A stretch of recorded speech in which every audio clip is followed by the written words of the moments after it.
Hello and welcome दोस्तों, स्वागत है आपका हमारे यूट्यूब चैनल में। दोस्तों, आज की इस वीडियो में हम बात करने वाले हैं बीए थर्ड सेमेस्टर मध्यकालीन इतिहास के 25 इंपॉर्टेंट क्वेश्चन के बारे में।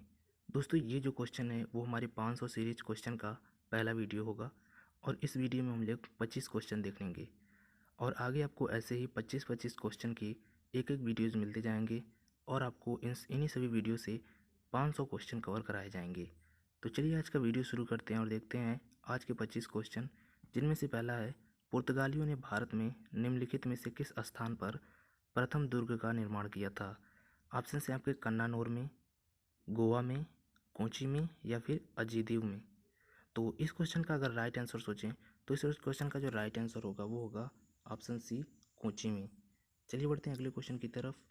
अगला क्वेश्चन है हमारा, भारत में यूरोपीय शक्तियों के प्रवेश के संदर्भ में निम्न में से कौन सा कथन सही नहीं है। ऑप्शन है आपके, पूर्वी भारत में अंग्रेजी कंपनी ने 1633 में उड़ीसा में पहला कारखाना लगाया। पुर्तगालियों ने 1499 में गोवा पर कब्जा किया। अंग्रेजों ने अपना पहला कारखाना दक्षिण भारत में मछलीपट्टनम में लगाया। डुप्ले के नेतृत्व में फ्रांसीसियों ने 1746 में मद्रास पर कब्जा किया। इसमें से जो अगर राइट आंसर की बात करो तो इसका राइट आंसर होगा ऑप्शन बी, पुर्तगालियों ने 1499 में गोवा पर कब्जा किया था। ये जो है कथन सही नहीं है। चलिए बढ़ते हैं अगले क्वेश्चन की तरफ। अगला क्वेश्चन है हमारा, भारत में पुर्तगाली शक्ति का वास्तविक संस्थापक कौन था। ऑप्शन है आपके Vasco da Gama, Albuquerque, Bartholomew Diaz या फिर जॉर्ज ऑक्सीडन। तो इस क्वेश्चन का जो राइट आंसर होगा आपका वो होगा ऑप्शन बी, अल्बुकर्क। तो यहाँ पे पुर्तगाली शक्ति का जो वास्तविक संस्थापक था वो कौन था, अल्बुकर्क। चलिए बढ़ते हैं अगले क्वेश्चन की तरफ। अगला क्वेश्चन है हमारा, निम्नलिखित में से किसने वास्को डी गामा का कालीकट में स्वागत किया था। ऑप्शन है आपके डॉन अल्मेदा, गेस्पर कोरिया, अल्बुकर्क या फिर जमोरिन। तो इस क्वेश्चन का जो राइट आंसर होगा वो होगा आपका ऑप्शन डी, जमोरिन। चलिए बढ़ते हैं अगले क्वेश्चन की तरफ। अगला क्वेश्चन है हमारा, पुर्तगाली उपनिवेश का प्रथम वायसराय भारत में कौन हुआ। ऑप्शन है आपके Diaz, Vasco da Gama, Albuquerque या फिर अल्मेडा। तो इस क्वेश्चन के अगर राइट आंसर की बात करें तो ये जो है होगा ऑप्शन डी, अल्मेडा। तो पुर्तगाली उपनिवेश का प्रथम वायसराय जो था वो था अल्मेडा। चलिए बढ़ते हैं अगले क्वेश्चन की तरफ। अगला क्वेश्चन है हमारा, किसने ईस्ट इंडिया कंपनी के बारे में टिप्पणी की कि कंपनी एक असंगति है परंतु यह उस व्यवस्था का भाग है जहाँ सब कुछ ही असंगत है। इस क्वेश्चन का जो ऑप्शन है वो है Henry Dundas, Warren Hastings, GB Macaulay या फिर लॉर्ड क्लाइव। तो इस क्वेश्चन का जो राइट आंसर होगा वो होगा ऑप्शन सी, जीबी मैकाले। तो ये टिप्पणी जो है जीबी मैकाले ने दी थी। चलिए बढ़ते हैं अगले क्वेश्चन की तरफ। अगला क्वेश्चन है हमारा, निम्नलिखित पर विचार कीजिए। आपके ऑप्शंस हैं, मृदा के स्वरूप तथा उपज के गुणों के आधार पर भूमि राजस्व का मूल्यांकन, युद्ध में चलती फिरती तोपों का उपयोग और लाल मिर्च की खेती। उपयुक्त में से कौन सा या से अंग्रेजों की भारत को देन थी। यानी कि इसमें से आपको बताना है कि इन तीनों में से कौन कौन सी भारत की देन थी। तो इस क्वेश्चन के अगर राइट आंसर की बात करें तो इसका राइट आंसर होगा ऑप्शन डी, इनमें से कोई नहीं। यानी कि इनमें से जो है कोई भी अंग्रेजों की देन नहीं थी। यहाँ पे आप देख लीजिए कौन कौन सी देन है। तो यहाँ पे दिया गया मुद्रा के स्वरूप तथा उपज के गुणों के आधार पर भूमि राजस्व का मूल्यांकन, ये भी अंग्रेजों ने नहीं दिया था। या चलती फिरती तोपों का उपयोग, ये भी अंग्रेजों से नहीं आया था। और लाल मिर्च की खेती भी अंग्रेजों से नहीं आई थी। यानी कि इन लोगों ने ये देन नहीं थी अंग्रेजों की। चलिए बढ़ते हैं अगले क्वेश्चन की तरफ। अगला क्वेश्चन हमारा, निम्नलिखित में से किन स्थानों पर डचों ने अपने व्यापारिक अड्डे स्थापित किए हैं। ऑप्शन है आपके सूरत, भरूच, आगरा, कोची, अहमदाबाद, पटना, नागापट्टनम, चिनसुरा, मछलीपट्टनम, उपरोक्त सभी। इस क्वेश्चन के अगर राइट आंसर की बात करें तो राइट आंसर होगा इसका ऑप्शन डी, उपरोक्त सभी। यानी कि इन सभी स्थानों पर डचों ने जो है अपने व्यापारिक अड्डे स्थापित किए। चलिए बढ़ते हैं अगले क्वेश्चन की तरफ। अगला क्वेश्चन है आपका, वास्को डी गामा भारत कब आया था। ऑप्शन है आपके 1497, 1498, 1496 या फिर 1600। तो इस क्वेश्चन का जो राइट आंसर होगा वो होगा ऑप्शन बी, 1498। चलिए बढ़ते हैं अगले क्वेश्चन की तरफ। अगला क्वेश्चन है हमारा, निम्नलिखित यूरोपियों में से कौन सा एक स्वतंत्रता पूर्व भारत में व्यापारी के रूप में सबसे अंत में आए। तो ऑप्शन है आपके इंग्लिश, डच, फ्रांसीसी या फिर पुर्तगाली। तो इस क्वेश्चन का जो राइट आंसर होगा वो होगा ऑप्शन सी, फ्रांसीसी। तो फ्रांसीसी जो है व्यापारी के रूप में सबसे अंत में आए थे। चलिए बढ़ते हैं अगले क्वेश्चन की तरफ। अगला क्वेश्चन है आपका, अंग्रेजी शासनकाल में भारत का कौन सा क्षेत्र अफीम उत्पादन हेतु प्रसिद्ध था? ऑप्शन है आपके गुजरात, असम, दक्षिण भारत या फिर बिहार। तो इस क्वेश्चन का जो राइट आंसर होगा वो होगा ऑप्शन डी बिहार, यानी कि बिहार जो है अफीम अफीम उत्पादन के लिए प्रसिद्ध था। चलिए बढ़ते हैं अगले क्वेश्चन की तरफ। अगला क्वेश्चन हमारा, उस क्षेत्र की पहचान करें जहाँ से यूरोप वासियों को सर्वोत्तम सोरा और अफीम प्राप्त होता था। ऑप्शन है आपके बंगाल, बिहार, गुजरात या फिर मद्रास। तो इस क्वेश्चन का जो राइट आंसर होगा वो होगा ऑप्शन बी बिहार, यानी कि सर्वोत्तम सोरा और अफीम जो है उन्हें बिहार से प्राप्त होता था। चलिए बढ़ते हैं अगले क्वेश्चन की तरफ। अगला क्वेश्चन है हमारा, निम्न यूरोपीय शक्तियों ने भारतीय व्यापार में समय समय पर प्रवेश किया। पहला अंग्रेज, दूसरा डच, तीसरा फ्रांसीसी, चौथा पुर्तगाली। निम्न कूट से उनके प्रवेश का सही तिथिक्रम निर्धारित कीजिए।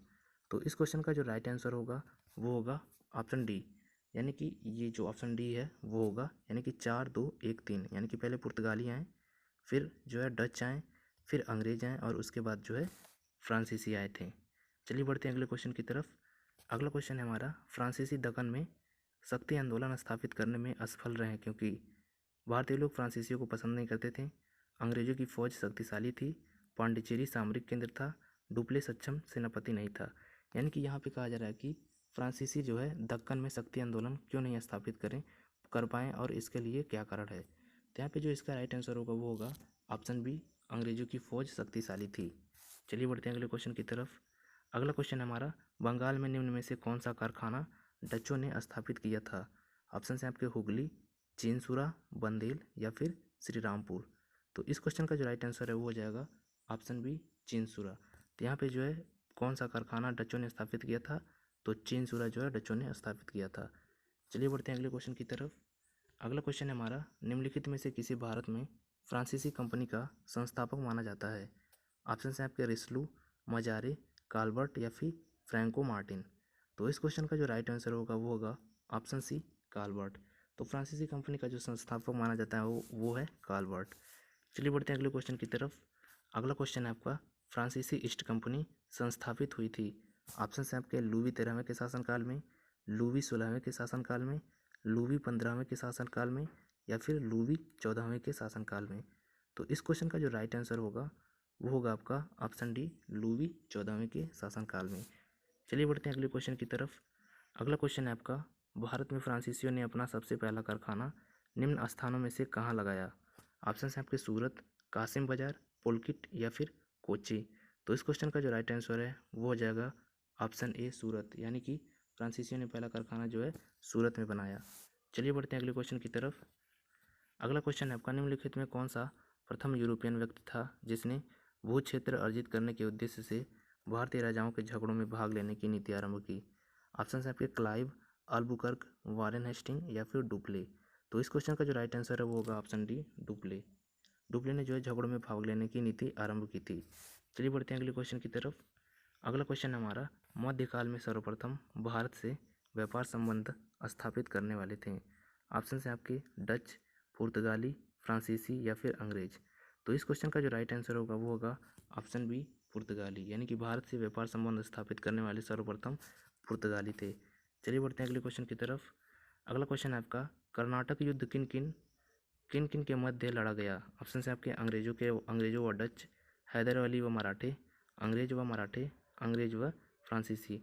तो इस क्वेश्चन का जो राइट आंसर होगा वो होगा ऑप्शन डी अंग्रेज व फ्रांसीसी। इन्होंने जो है कर्नाटक युद्ध में जो है इनके बीच में युद्ध हुआ था। चलिए बढ़ते हैं अगले क्वेश्चन की तरफ। अगला क्वेश्चन हमारा, निम्नलिखित में से प्रथम कर्नाटक युद्ध का कौन सा तत्कालिक कारण था? ऑप्शन है आपके अंग्रेजों और फ्रांसीसियों के बीच प्रतिद्वंदिता, अंग्रेजों द्वारा फ्रांसीसी जहाज़ों का अधिग्रहण, कर्नाटक की राजगद्दी का मामला, ऑस्ट्रिया की राजगद्दी की जंग। तो इस क्वेश्चन का जो राइट आंसर होगा वो होगा ऑप्शन बी अंग्रेजों द्वारा फ्रांसीसी जहाज़ों का जो है अधिग्रहण। चलिए बढ़ते हैं अगले क्वेश्चन की तरफ। अगला क्वेश्चन है आपका, ईस्ट इंडिया कंपनी के किस अंग्रेज गवर्नर को औरंगजेब द्वारा भारत से निष्कासित किया गया? ऑप्शन है आपके sir John Child, sir Nicholas Waite, Aungier या फिर सर जॉन मेयर। तो इस क्वेश्चन का जो राइट आंसर है वो होगा option A sir John child. चलिए बढ़ते हैं अगले क्वेश्चन की तरफ। अगला क्वेश्चन है हमारा, ब्रिटिश ईस्ट इंडिया कंपनी ने बम्बई किससे लिया था? ऑप्शन है आपके डचों से, फ्रांसीसियों से, डेनिशों से या फिर पुर्तगालियों से। तो इस क्वेश्चन का जो राइट आंसर है वो होगा ऑप्शन डी, पुर्तगालियों से। तो ब्रिटिश ईस्ट इंडिया कंपनी ने बम्बई को जो है पुर्तगालियों से लिया था। चलिए बढ़ते हैं अगले क्वेश्चन की तरफ। अगला क्वेश्चन है आपका, ईस्ट इंडिया कंपनी के प्रारंभिक दौर में वेस्टर्न प्रेसिडेंसी कहाँ थी? ऑप्शन है आपके सूरत, पणजी, बॉम्बे या फिर सतारा। तो इस क्वेश्चन का जो राइट आंसर है वो होगा ऑप्शन ए, सूरत। तो दोस्तों इस तरह से हमारे 25 क्वेश्चन खत्म हो गए हैं और आगे आने वाली वीडियोस का 25 क्वेश्चन का जो वीडियो है वो आगे आता रहेगा, जिसके लिए आपको लिंक डिस्क्रिप्शन में लिंक दिया गया है, वहाँ से क्लिक करके आप जाके ये सारी वीडियो जो है देख सकते हैं। तो उम्मीद करते हैं आपको ये वीडियो पसंद आया होगा। मिलते हैं आपसे नेक्स्ट वीडियो में, तब तक के लिए आपका वीडियो देखने के लिए धन्यवाद।